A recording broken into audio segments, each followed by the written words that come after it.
चल रहा है। सुबह से बैठे बैठे हमें बहुत समय हो गया।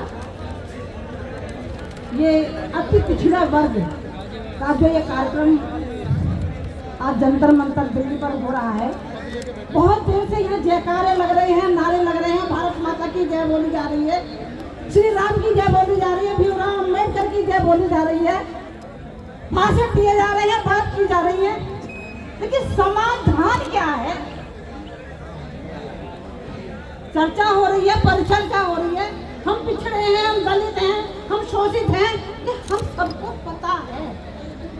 इसी वजह से तो हमें जरूरत पड़ रही है कि हम राजनीतिक रूप से, शैक्षिक रूप से, आर्थिक रूप से, सामाजिक रूप से अति पिछड़े हुए हैं। इसीलिए तो हम अति पिछड़े हैं। इस वाली बात को मेरे समस्त नेतागण जो सभी समाज से यहाँ उपस्थित हैं, वो समस्त नेतागण जो अति पिछड़े समाज के नेता हैं, जो इस कार्यक्रम की अध्यक्षता कर रहे हैं माननीय सुरेंद्र प्रजापति जी, वो भी अति पिछड़े समाज के नेता हैं। जो संचालन कर रहे हैं वो भी अति पिछड़े समाज के संचालक महोदय हैं। ऐसी कौन सी नई बात अब हमें लग रही है जिसकी हमें जरूरत है? आज इस पर चर्चा परिचर्चा यहाँ होनी चाहिए। हमारा जो मांग पत्र तैयार किया गया है, इस मांग पत्र के माध्यम से हम सरकार तक अपनी बात पहुँचाना चाह रहे हैं, लेकिन इसका समाधान कैसे हो, ये हमारे नेताओं को सोचना होगा।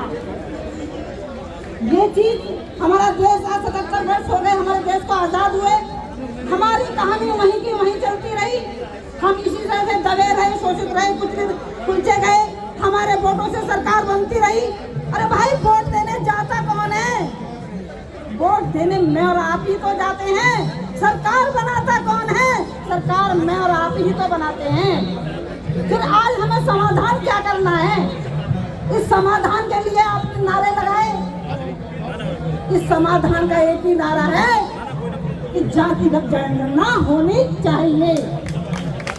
आप जब तक एक बिंदु पर नहीं आएंगे, जब तक आप जातिगत जनगणना पर सभी हम अति पिछड़े के लोग, सभी अति पिछड़ों के संगठन एक पंपलेट के साथ हम लोग अपनी बात करेंगे। हमारा दर्द एक, हमारी बात एक, हमारी आवाज एक, फिर हम अलग अलग क्यों?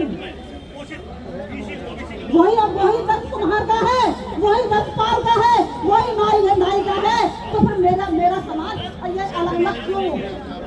हमें कैसे बांट जाता है? मैं एक बात बताना चाहती हूँ।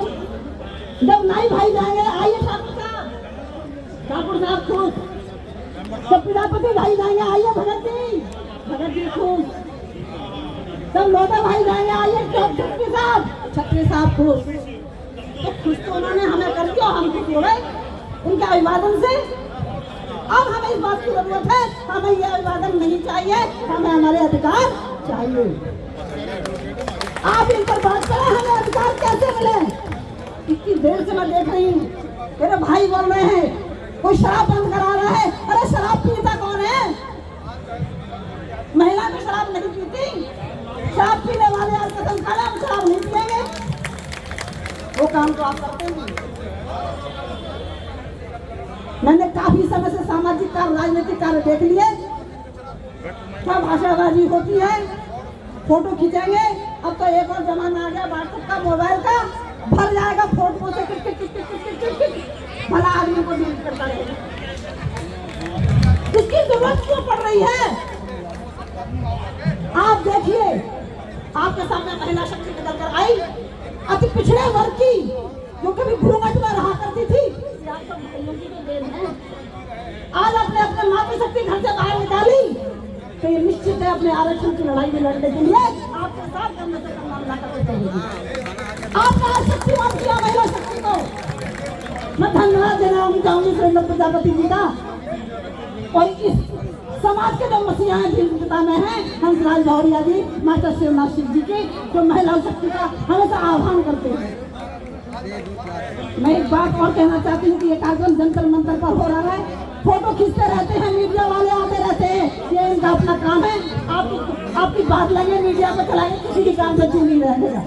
चूरेंगे तो हम रहेगा, तो हमारी सिर्फ अपनी लड़ाई से। मैं छोटी सी बात बताना चाहती हूँ, एक छोटी सी कहानी है, बहुत छोटी सी, ज्यादा समय नहीं दूंगी। मैं भी समझती समय की बहुत बाध्यता है, लेकिन चूंकि एक महिला को बोलने का मौका मिला। एक कुम्हार भाई का घर था और एक धोबी भाई का घर था। तो कुम्हार भाई ने अपने मिट्टी के बर्तन बनाए और उसने अपने इकट्ठे कर दिए। धोबी भाई का गधा गया उनके ऊपर, तो बर्तन, मिट्टी के बर्तन थे, उनको तोड़ाया। अब कुम्हार भाई को गुस्सा आया कि तूने तो मेरे बर्तन तोड़वा दिए। धोबी भाई कहने लगे कि भाई कोई बात नहीं है, तुम्हारे बर्तन टूट गए हैं, मैं इनके मजदूरी दे दूंगा, लेकिन अब हमें एकता नहीं होने दी जाएगी, हमें एकता नहीं होने दी जाएगी। तो हम में से एक व्यक्ति आता है उच्च जाति का, वो कहता है तू पागल है, पैसा क्यों ले रहा है, चल राजा के पास। वो राजा के पास चल देता है। राजा कहते हैं हाँ भाई क्या हुआ, तो भाई इनके गधे ने मेरे बर्तन तोड़ दिए।